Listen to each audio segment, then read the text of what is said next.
The lore for Star Wars has to be one of the deepest of all time. You almost have 50 years of world building that has been happening. Throughout all of that time, there have been some amazing stories that have come out of the franchise and have shaped so much of the media that we enjoy today, but there have also been some stories that have not been classified as canon, but still have a lot of people talking.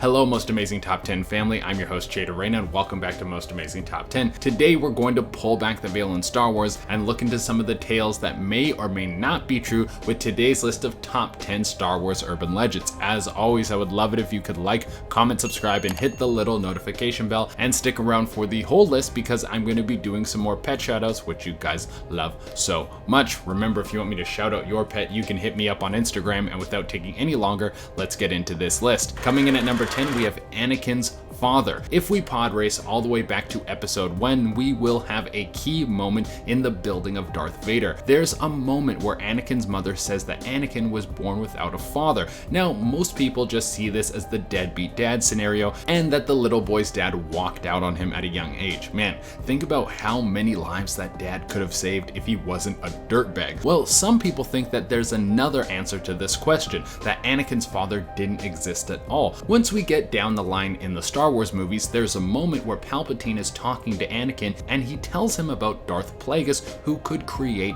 life. Some fans have thought that when Anakin's mom said that Anakin didn't have a father, it was literal and Darth Plagueis made him from scratch like your mom's best homemade apple pie. That would explain why he went to the dark side. Half of it was daddy issues and the other half was he was created by someone who was pure evil. That makes so much more sense now. Coming in at number 9, we have George Lucas planned 12 movies. There was a long period of time where Star Wars fans were screaming for more movies. Well, now you got them. Are you happy? More than half of them are bad, and the best ones were made several decades ago. Be careful what you wish for. But part of the reason why Star Wars fans were so adamant about getting more screen time was because there was a rumor floating around that George Lucas had originally planned for an epic to span over 12 movies. Now, after a little digging, it can be revealed that that simply isn't true. There's an interview with him on 60 Minutes where he says there is no episode 7 because there is no more story. And since episode 7 was just episode 4 again, and 8 and 9 were both mega mediocre,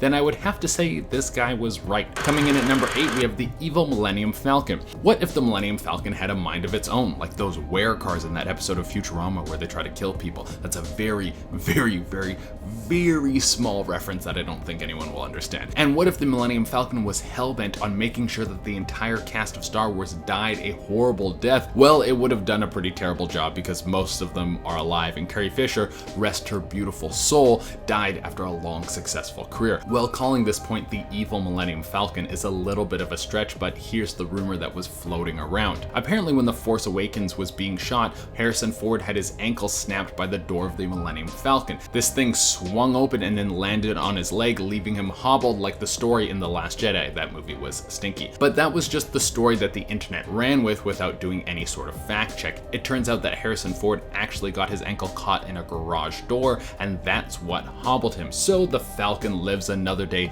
to be a force only for good. Coming in at number 7, we have car crash and WAMPA attacks. This is an urban legend that I have heard again and again. Now, while shooting The Empire Strikes Back, the wonderful lead Mark Hamill was in a pretty serious car accident and received a blow to the face that left him with a fractured cheekbone and looking pretty beat up. So people have said that the WAMPA attack at the beginning of the movie was to make an excuse for the facial scars that Luke had, but apparently that is all a myth. George Lucas has said that the attack was already planned. He figured that the scarring on Luke Skywalker's face could have been explained simply from a previous battle with the Empire. Coming in at number 6, we have Harrison Ford wanted Han Solo to die. Apparently Harrison Ford has never liked playing Han Solo, and that probably made the character even better, since for the whole movie he's a stubborn hard ass who doesn't want to hear anything about the weird whisperings of the Force. It would only make his character better if Harrison was actually frustrated throughout the whole movie. There are rumors that Harrison was hoping that his character would get killed off even after they finished production of Empire Strikes Back.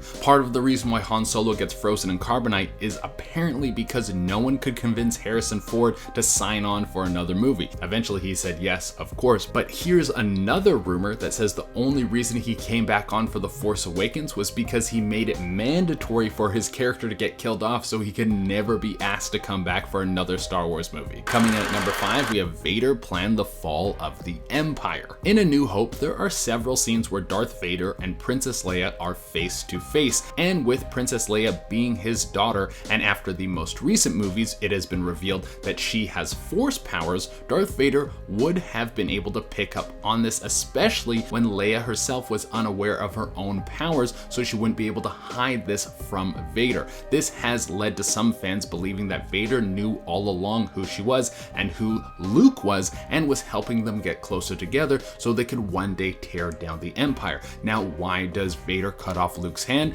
Maybe it's just an old habit, but more likely the fact that Vader couldn't stop playing the part if he wanted to see the Empire fall. Coming in at number 4, we have the infamous Carrie Fisher coke nail. I mean, come on guys, it was the 80s. There was no rules back then, and cocaine was a brand new thing. But in The Empire Strikes Back, there was a moment where fans noticed something strange on Carrie Fisher's nicely manicured hands. One of her nails is way longer than the others. This made a bunch of people rush to the conclusion that Carrie Fisher had a visible coke nail in that movie. For those of you who don't know, a coke nail is when someone grows out a fingernail longer than the others so they can easily snort cocaine off of the nail. And here's the thing, Carrie Fisher has not been shy about her drug use. She has even said that Jim Belushi once told her that she should slow down on drugs. Jim Belushi, who is one of the most famous cokeheads of all time. She even admitted to using drugs on the set of Empire Strikes Back. Now, does this mean that that nail was indeed a coke nail? Well, we'll never know, but I wouldn't be surprised for a second. Coming in at number 3, we have the C-3PO Wiener.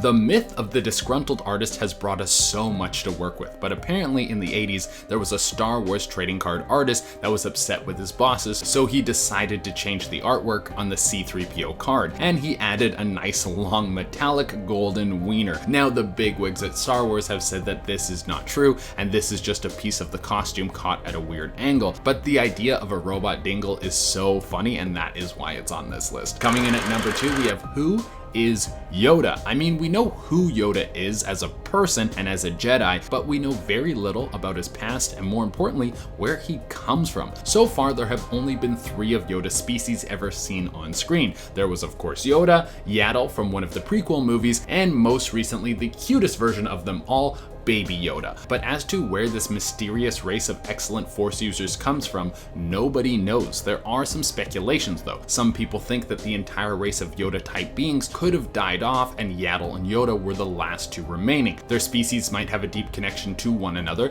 and the 2 survivors were able to draw into the power from all of their dead species, and that's how they're able to become so powerful with the Force. There's also the theory that the aging and gestation period of the species is extremely long, and that is why we see so few of them. We know that a 50-year-old Yoda is still a baby, so maybe the pregnancy for one of these bad boys is like 10 years. Could you imagine how brutal it would be being pregnant for 10 years? But because of this, it would make the species extremely rare with so few being born. I mean, they do live for 900 years, so you would have a lot of time to have kids, but a possible genocide would make it very hard for the species to rebuild. Coming in at number 1, we have Jar Jar is a Sith Lord. This has to be one of the most convincing Star Wars urban legends, even though it sounds stupid at first. When you really break it down, it all starts to come together. Think about every time Jar Jar is in a combat situation, like in the battle at the end of episode 1. He manages to kill a bunch of droids with a blaster that is caught on his foot and even take out several tanks. Some people think this looks clumsy, but there have been a lot of connections between the way Jar Jar moves and the drunken master kung fu style. Also, think of all the people that Jar Jar influences. He is able to work his way into a high-ranking democratic position. He gets Palpatine elected, he convinces Jedis to take him on a mission,